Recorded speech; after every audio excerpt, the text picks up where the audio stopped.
Ezra, Perek Aleph, Chapter 1.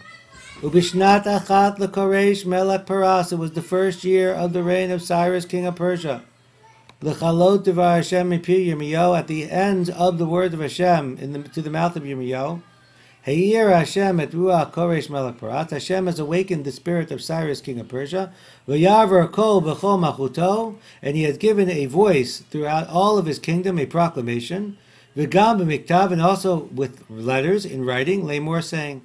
So we see that the book starts off the first year of the reign of Cyrus, king of Persia, and it described as the end of the word of Hashem from the mouth of Yirmiyahu. What is this referring to? So you might remember from last year, Yirmiyahu made a prediction that the Galut Bavel would last for 70 years. And this is the end of that prediction. There's a big argument how to count this, but it seemed to be the end of the prediction of Yirmiyahu. And at this time, Hashem is awakening the spirit of Cyrus, both to make a proclamation with words and a proclamation in writing with letters as well. We're going to see that the book of Ezra is filled with letters back and forth. The primary way that the Persian dynasty communicated amongst its people was in writing with written communications with letters. This is also something that you see from the book of Esther, which is also during the Persian dynasty, only a few generations later, at the time of Achashverosh, that there are many letters back and forth. So this is the first of the letters, the proclamation of Cyrus to the Jewish people. And what did it say? Kol Amar Koresh Melech Paras, thus says Cyrus, king of Persia. Kol Mamlachot Haaret Natan Li Hashem Elokei Hashemayim. Hashem, the God of the heaven, has given me all the kingdoms of the world.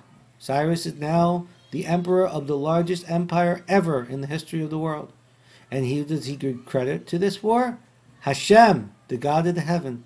V'ufakad alai libnot lo bayit, and what did Hashem command them to do? To build him a house. B'Yushalayim asher b'Yehuda, in Yerushalayim, which is located in Yehuda. We see a lot of things from here. Cyrus clearly believes in Hashem. Cyrus believes in the power of Hashem. Cyrus gives credit to Hashem for his greatness. And therefore Cyrus wants to build a house for Hashem in Yerushalayim, which is located in Yehuda. Does this mean Cyrus is a monotheist? Maybe, maybe not. It's very possible Cyrus, in fact, was a polytheist. Polytheists believe in many gods, so he could believe in the power of Hashem as well. This seems to be hinted in the next pasuk, that he believed in Hashem, but he might have believed in other gods as well.